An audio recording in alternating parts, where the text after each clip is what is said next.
This is a discussion on the use of music as a form of social protest.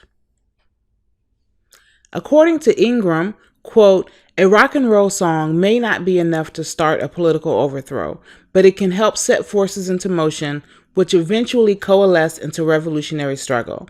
And so that's basically the idea that music can be an impetus for social change. It can be something that influences or motivates or encourages people to engage in social protest. That the song itself or the music itself is not necessarily the trigger for protest, but can be one of the many factors that encourages people to engage in social protest and social change. And so one of the kind of the methods by which music becomes part of one's decision to engage in social change are, you have people articulating certain grievances, issues that they feel are, that need to be changed in their society.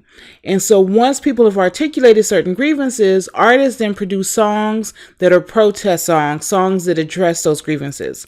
Those protest songs help aid in mobilization. It helps encourage people to get out. You play them at rallies to get people fired up. You listen to them during certain times in revolutionary movements or struggles to, again, encourage people. Protest songs are then adopted as anthems for specific struggles. So if we look back at various movements across the world, really, we see that certain songs have kind of been identified with certain protests. And then artists then can begin to mobilize via music. And so music goes from being just a form of protest to being something that artists are actually using on the ground to engage in combat or quote unquote combat music, which is something we'll look at in another lecture. And so, the music goes hand in hand with community mobilization, the creation of organizations, the launching of campaigns, and the naming of movements. So the creation and use of music as a form of social protest runs parallel with these other things that are happening in the community. Now, looking at hip hop in Africa, specifically looking at some of the topics that are often addressed in the music that is directed towards social change or towards social protest includes topics of human rights, migration, housing, conflict, corruption, labor laws, and land rights. So these are all issues that we frequently see or hear talked about in hip hop music coming out of Africa.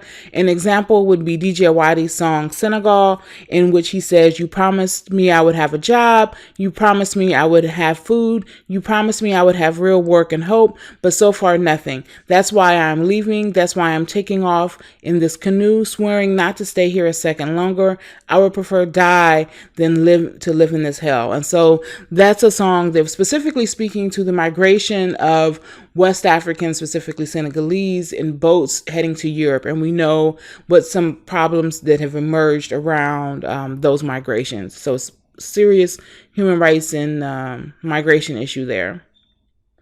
And now hip hop also, in terms of artists' voices and the role of hip hop, has been addressed by many artists. And so this is a quote by El Deeb, who was a hip hop artist out of Egypt and was very involved in the Arab Spring and the movement that overthrew the previous president, Mubarak. Rappers have become the revolutionaries. In the Arab world, when you listen to rap, you find 90% of it is about our real problems, things no one else is willing to bring up in public. You can let it out in rap. And so artists are very much aware often of the use of music as social protest. And some of them who are actually physically on the ground engaging in that protest have also kind of used this music as a way to encourage folks, as a way to speak to social issues, as a way to address, in many cases, the people, but is also a way to address those in power who they feel are responsible for the social issues.